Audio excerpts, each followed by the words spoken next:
ಯಾಕ ಮಗ ಸಪ್ಪು ಕುಂತಿದ್ಯಾ? ಏನಾಯ್ತು? ಏನಿಲ್ವಾ, ಟೀ ಕೊಡಿ ಬಾ. ಅಕ್ಕ ಒಂದ್ ಟೀ ಕೊಡಿ. ನನ್ ತಂಗಿಗೆ ಒಳ್ಳೆ ಸಂಬಂಧ ಬಂದಿದೆ, ಮದುವೆ ಮಾಡೋಣ ಅನ್ಕೊಂಡಿದೀನಿ.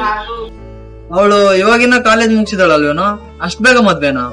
ನನಗ್ ಬರ್ತಿರೋ ಸ್ಯಾಲ್ರಿಯಲ್ಲಿ ಮನೆ ಮ್ಯಾನೇಜ್ ಮಾಡಿ ತಮ್ಮನ್ ಮೋಸದಲ್ಲಿ ಸಾಕಾಗ್ತಿದೆ. ಇನ್ನು ನನ್ ತಂಗಿ ಡಿಗ್ರಿ ಓದ್ಬೇಕಂದ್ರೆ ಬಹಳ ಖರ್ಚಾಗುತ್ತೆ. ಅಷ್ಟೊಂದು ದುಡ್ಡು ನಾನು ಎಲ್ಲಿಂದ ತರಲಿ? ನಿನ್ ತಂಗಿ ಕಾಲೇಜ್ ಟಾಪರ್ ಅಂತದ್ ಅವಳು ಓದ್ಸೋದ್ ಬಿಟ್ಟು ಮದ್ವೆ ಅಂತಿದ್ಯಲ್ಲೋ.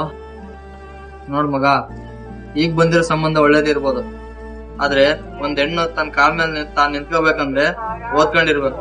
ನಾಳೆ ಒಂದಿನ ಅವ್ರ ಗಂಡ ಮೋಸ ಮಾಡಿದ್ರೆ ಅವಳು ಬರೋದ್ ನಿನ್ನ ಹತ್ರನೇ, ಅವಾಗ ಅವಳು ನಿನ್ಗೂ ಭಾರ ಆಗ್ತಾಳೆ. ಹಿಂಗೆಲ್ಲಾ ಆಗ್ಬಾರ್ದು ಅಂತ ನಾನ್ ಬೇಡ್ಕೊಂತೀನಿ. ಆದ್ರೆ ನಮ್ ಮನೆ ಬರೋ ಹೆಂಗಿರುತ್ತೋ ನಮ್ಗ್ ಗೊತ್ತಿಲ್ಲ. ಅವಳಿಗೆ ಒಳ್ಳೆ ವಿದ್ಯೆ ಕೊಡು, ಅವಳಿಗಿರೋ ಟ್ಯಾಲೆಂಟ್ಗೆ ಒಳ್ಳೆ ಕೆಲಸ ತಗೊಂತಾಳೆ, ಒಳ್ಳೆ ಸಂಬಂಧನೂ ಸಿಗುತ್ತೆ. ನನ್ ತಮ್ಮನಿಗೂ ಓದಿಸ್ಬೇಕಲ್ಲ. ಎಷ್ಟ್ ದಿನ ಅಂತ ನಾನು ಒಬ್ಬನೇ ತಗೊಳ್ಳಿ ಮನೆ ಜವಾಬ್ದಾರಿನ?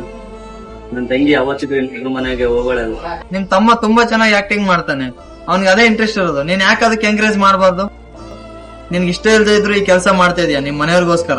ನಿಮ್ ತಮ್ಮ ನಿಮ್ ತಂಗಿ ಅವ್ರು ಇಷ್ಟಪಟ್ಟಿರೋ ಮಾಡೋ ಚಾನ್ಸ್ ಇದೆ. ನಿನ್ ಫ್ರೆಂಡ್ ಆಗಿ ಹೇಳ್ತಿದೀನಿ, ಇದೊಂದು ಡಿಸಿಷನ್ ಕರೆಕ್ಟ್ ಆಗಿ ಯೋಚನೆ ಮಾಡ್ಸೋದು. ಕಷ್ಟ ಅನ್ನೋದು ಕ್ಷಣಿಕ ಮಾತ್ರ. ಕಷ್ಟ ಬಂತು ಅಂತ ತಪ್ಪು ನಿರ್ಧಾರ ತಗೊಂಡು ಜೀವನ ಹಾಳು ಮಾಡ್ಕೋಬೇಡಿ. ವಿಡಿಯೋ ಇಷ್ಟ ಆಗಿದ್ರೆ ಲೈಕ್ ಮಾಡಿ, ಫಾಲೋ ಮಾಡಿ.